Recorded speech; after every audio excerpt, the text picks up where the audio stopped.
Nous avons un projet de construire un Togo soudé et émergé.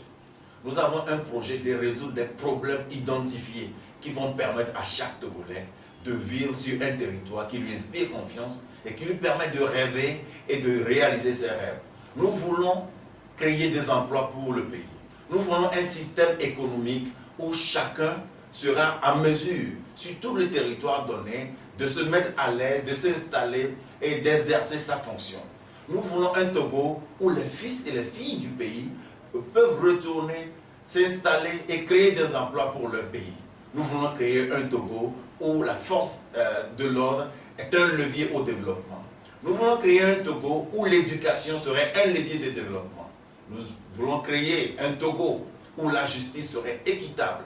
Nous voulons créer un Togo qui donne espoir et qui permet à chaque Togolais d'être fier d'être Togolais. Donc voilà les projets que nous avons. Et dans tous les domaines, nous vous rassurons quand même que nous avons pris en considération les peines, les besoins de toutes les couches sociales. D'un côté, nous voyons la souffrance de nos mamans dans les marchés. De l'autre, nous voyons la souffrance de nos parents dans les champs. Nous voyons la souffrance même des fonctionnaires, ceux qui sont en train d'exercer quelque chose, mais n'arrivent même pas à joindre le debout tous les jours. Nous voyons la souffrance des jeunes qui, à la fin de leur formation, de leurs études, sont à la maison, à la recherche de l'emploi. Nous voyons la peine que traversent presque tous les spécialistes en n'ayant même pas les outils de leur travail.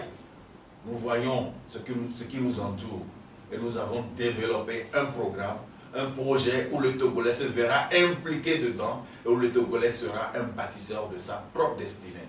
Donc voilà le programme que nous avons où même les retraités seront revalorisés. Nous avons un programme qui mettra en considération toutes les ressources dont nous disposons et qui permettra, avec une gouvernance donnée, d'optimiser tout ce que nous avons autour de nous et créer un pays prospère. Je ne pense pas parce que je serai président en 2020. Si je suis président en 2020 parce que le peuple m'a choisi et que l'onction de Dieu est sur moi, comment encore créer, comment voler, on m'a volé pour me donner ma victoire. On ne sait pas de quoi il s'agira, mais tout ce que je pourrais rassurer à vous, peuple togolais, c'est que nous avons atteint un niveau où l'heure du nouveau leadership a sonné. Donc rien ni personne ne pourra s'y opposer. Donc nous sommes à une étape où il ne serait plus question de tenter quoi que ce soit en tant qu'homme pour chercher de frauder les résultats. Parce qu'après tout, il faudrait reconnaître que le pouvoir n'appartient pas au pouvoir. Le pouvoir appartient à l'Éternel. Le pouvoir appartient au Créateur. Donc s'il l'a programmé, et s'il l'a oint, s'il l'a béni, et s'il l'a inscrit, ça va se passer.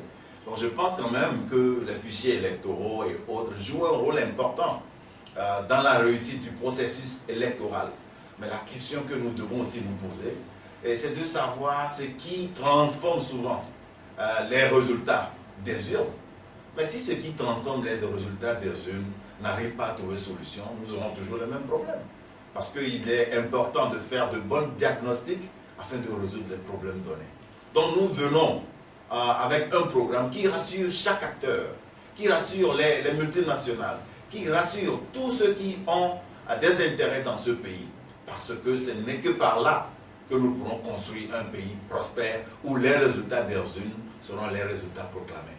Donc les fichiers électoraux et les dispositions électoralistes pour nous sont secondaires au projet que nous amenons, au projet qui pourra permettre à tout le Togo d'être solidairement autour d'une idéologie donnée, une idéologie qui ne vise plus, qui ne fait plus la promotion des combats des hommes, mais qui permet à ce que tous les acteurs deviennent des partenaires de développement, en mettant en ayant à priorité le besoin de cette nation.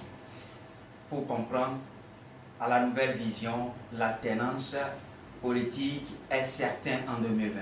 Oui, l'alternance, ce n'est qu'une conséquence directe d'une politique donnée. Donc nous pensons quand même que c'est un peu réduit d'avoir l'alternance comme la finalité. Pour nous, l'alternance est un acquis.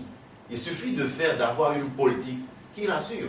Une politique qui rassure tout le monde, que ce soit les partenaires financiers de ce pays, que ce soit les investisseurs, que ce soit les partis politiques, que ce soit le régime en partance, il faudrait que chaque couche sociale se voit impliquée dans le programme que nous avons. Et que ce programme ne s'oriente pas seulement à une visée de chercher un pouvoir, mais de résoudre le problème de toute une nation.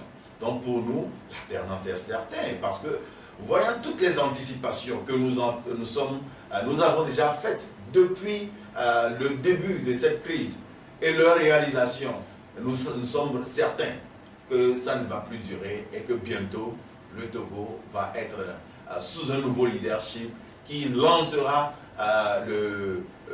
l'élan économique de notre pays.